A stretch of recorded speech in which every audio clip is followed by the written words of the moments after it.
के किनारे एक घने जंगल के बीच एक पुरानी हवेली थी। इसे लोग सन्नाटे की हवेली कहते थे।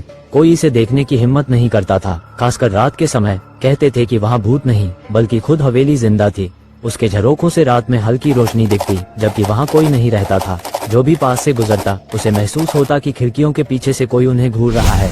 और सबसे बड़ी बात ये थी कि उस हवेली के अंदर से एक धीमी लेकिन स्पष्ट धड़कन सुनाई पड़ती थी। एक बार सर्दियों का समय था। 3 दोस्त आर्यन, नेहा और कबीर गांव आए। वे पुरानी इमारतों का आर्किटेक्चर चेक करते रहते थे। वे शहरी लोग थे और यहाँ पर भी इस हवेली का आर्किटेक्चर देखने आए थे। इस हवेली के बारे में बहुत सी कहानियाँ उन्हें लोगों से पता चली।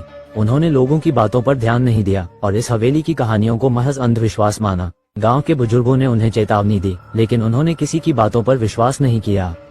अरे बेटा, उस हवेली की तरफ मत जाना। वो एक भूतिया हवेली है जो बरसों से वीरान पड़ी है। वहाँ पर भूतों का वास है। वहाँ जाने की हिम्मत बिल्कुल भी नहीं करना, वरना सब मारे जाओगे। अरे क्या कबीर, किसकी बातों पर यकीन कर रहे हो? भूत भात कुछ नहीं होते। ये सब मनगढ़ंत कहानियों और किस्सों में अच्छे लगते हैं। असल जिंदगी में ऐसा कुछ नहीं होता। ये तो बस एक पुरानी इमारत है। अपने काम पर ध्यान दो जो हम यहाँ पर करने आए हैं।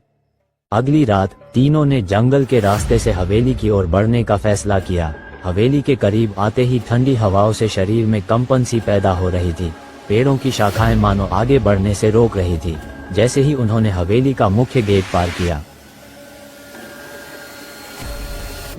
उन्हें पहली बार वो धीमी धड़कन सुनाई दी। कुछ ऐसा महसूस हुआ जैसे वहाँ पर कोई हो। ये जगह सांस ले रही है। मुझे बहुत डर लग रहा है।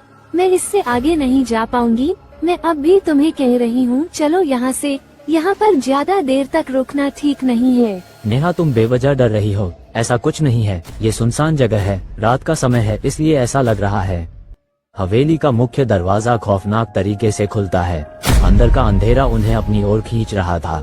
नेहा ने डरते हुए कहा, शायद हमें वापस चलना चाहिए, लेकिन आर्यन और कबीर ने उसे चुप करा दिया। जैसे ही वो अंदर गए, हवेली की दीवारों से अजीबोगरीब सी आवाज सुनाई देने लगी। नेहा ने आर्यन का हाथ पकड़ते हुए कहा, सच में यहाँ पर कुछ तो है। हमें गांव वालों की बातों को मान लेना चाहिए था। वो धीरे धीरे हवेली के अंदर प्रवेश कर चुके थे। हवेली के अंदर एक बड़ा सा कमरा था, जिसमें एक पुरानी लकड़ी की कुर्सी रखी थी। उसके ऊपर एक टूटा हुआ आईना लटका हुआ था। जैसे ही कबीर ने उस आईने की तरफ देखा, उसने देखा कि उसमें उसकी परछाई नहीं बल्कि एक अजीब सी परछाई थी, जिसकी लाल लाल आंखें मानो आग की तरह जल रही थी। हवेली की दीवारें जोर से कांपने लगीं। अजीबोगरीब सी डरावनी आवाजें हैं जो इससे पहले हमने कभी नहीं सुनी थी। हमें यहाँ से भागना होगा। लेकिन तभी मैन दरवाजा खुद ब खुद बंद हो गया। दीवारों से खून जैसा तरल बहने लगा और उस तरल में परछाइयां बनने लगीं। वे परछाइयां मानो हवेली की आत्मा थीं। जिसने भी उस हवेली में घुसने की कोशिश की थी, वो कभी वापस ही नहीं आ सका। उन्होंने अपने जीवन में पहली बार इतनी डरावनी जगह पर अपने अंदर के डर को महसूस किया होगा, जब उन्होंने वहां से भागने की कोशिश की। आर्यन और नेहा किसी तरह वहां से जान बचाकर गांव में आ जाते हैं। कबीर अब कभी भी वापस नहीं आएगा। उन्होंने एक अच्छे दोस्त को खो दिया। गांव वाले कहते हैं कि उस रात के बाद हवेली की धड़कन पहले से भी तेज हो गई।